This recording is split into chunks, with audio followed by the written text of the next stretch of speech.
ఇక భగవాన్ చెప్తున్నారు ఇక్కడ గురువు యొక్క కృప ఎలా ఉంటుందంటే, ఏనుక్కి కళ్ళలో సింహం వస్తే వెంటనే మెలకు వచ్చేస్తున్నట్టు దానికి.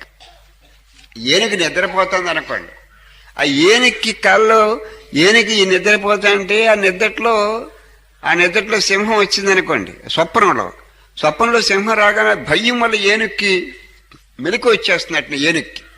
అలాగే ఈ అజ్ఞానం అనే నిద్రలో ఉన్న జీవకోటికి ఆ గురువు అనే కృప అనే సింహం ఎప్పుడైతే వచ్చిందో అప్పుడు వెంటనే మన అజ్ఞానంలో జ్ఞానంలోకి వచ్చేస్తాం. గురువు యొక్క శక్తి అటువంటి.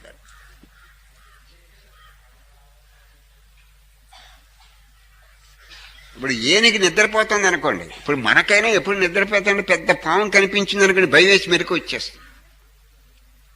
ఇప్పుడు మనమైనా నిద్రపోతుంటే ఎప్పుడైనా పెద్ద పాము వచ్చి మీద పడిగింది అనుకోండి నిద్రలో కళ్ళలో, అప్పుడు వెంటనే ఆ భయం వేసి మెరకు వచ్చేస్తుంది మనకి.